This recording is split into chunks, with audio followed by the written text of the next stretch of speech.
Ini saya juga hari ini saya berdiri di sini dalam dua posisi.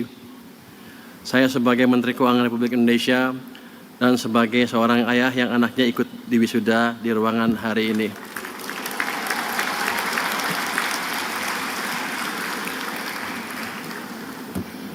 Sebenarnya Pak Rektor, saya kesini agak takut. Karena pada waktu saya jadi menteri, hari pertama BEM UI demo di depan DPR, suruh saya turun katanya. Di sini mana yang demo? Ada nggak? Nggak ada ya. Yang mereka nggak tahu, saya juga pernah dosen di UI. Jadi kalau Anda ngajak debat saya, Anda pasti kalah. Saya dosen S3 Economic Business. Anda kan masih mahasiswa pada waktu kemarin ya. Yang kedua, hubungan saya dengan UI cukup dalam ya. Waktu saya jadi ketua lembaga penjamin simpanan, saya mengalokasikan dana cukup untuk membantu program di Fakultas Teknik UI yang bekerjasama dengan Fakultas Teknik di Berkeley. Jadi kita kirim setiap tahun 3 orang UI ke Berkeley dan mereka mendapat apresiasi yang tinggi di Berkeley. Ini sebenarnya udah gelombang kedua atau ketiga mungkin kita kirim ke Berkeley.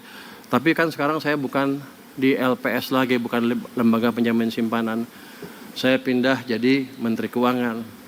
Saya pikir uang saya sedikit, tapi ternyata uang saya lebih banyak lagi.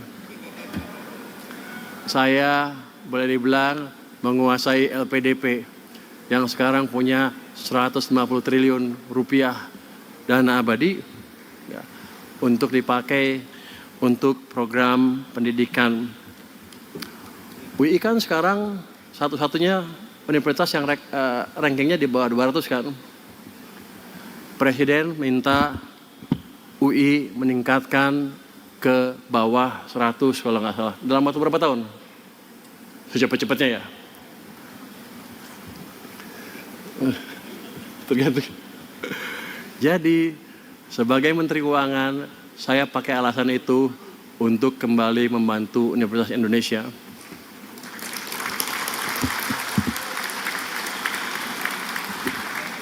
Kalau tadi Anda lihat dana abadi, ternyata baru 260 miliar ya Pak ya? Masih kecil. Kecil ya. Untuk tahun ini lewat LPDP kita berencana, boleh ngomongin boleh kan ya? Biasa Menteri Keuangan ini, anak buah saya nggak bisa marah sama saya. LPDP di bawah saya, kalau dia ribut saya ganti dia kepalanya.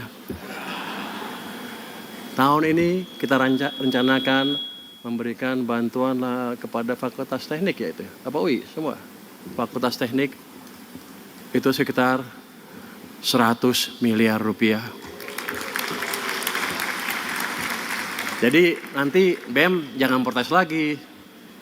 Dan sekarang di titik ini ada satu pertanyaan yang mesti kita hadapi bersama. Anda mau jadi apa? Bagi sistem yang lebih besar, yaitu NKRI.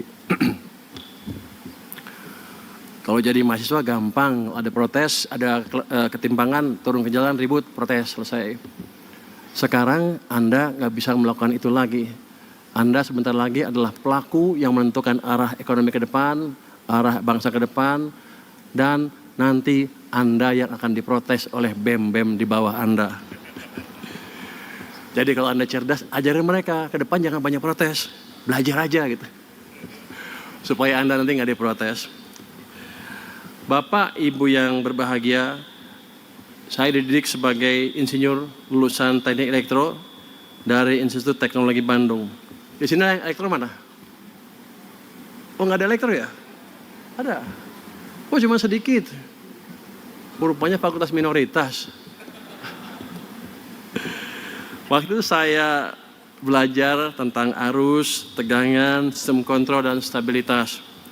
Setelah lulus, saya bekerja sebagai field engineer offshore, di onshore juga, di selam bersih.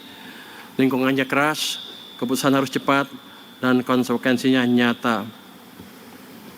Jadi di lapangan itu, keputusan cepat Kalau kita salah ambil keputusan, kita bisa mati. Jadi ancamannya betul-betul nyata.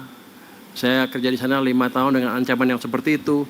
Maka ketika ancaman dari BEM UI suruh mundur, ya gampang, paling mundur. Kecil itu.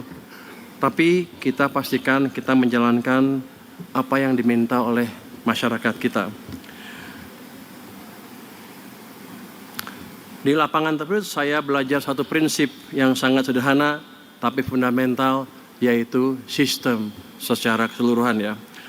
Seorang insinyur tidak boleh melihat satu kabel saja, dia harus melihat seluruh rangkaian. Kalau satu komponen gagal, efeknya menjalar dan tidak berhenti di satu titik saja.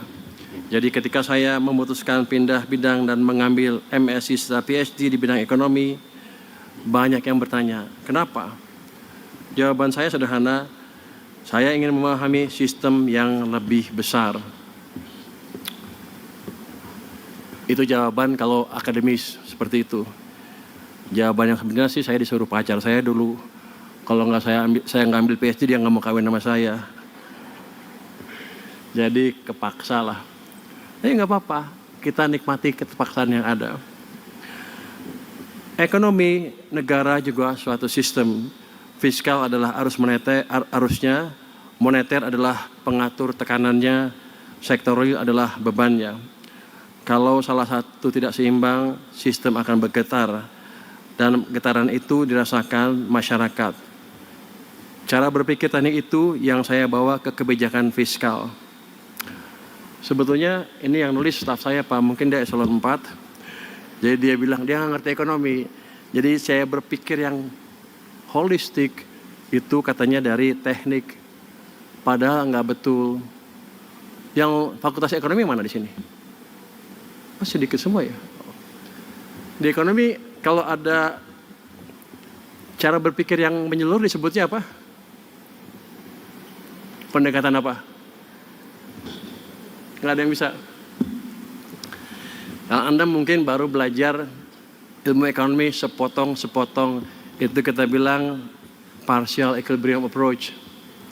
Tapi kalau Anda udah jadi pengambil keputusan nanti, Anda harus mengambil approach secara general equilibrium, di mana semuanya dihitung, kejutan di satu titik akan mempengaruhi tempat lain. Itu harus Anda hitung terus menerus. Jadi mungkin sekarang ilmu Anda belum cukup karena baru S1, jadi yang mau belajar terus, dalami terus untuk memahami hal itu. Indonesia masih membutuhkan orang-orang pintar lebih banyak lagi.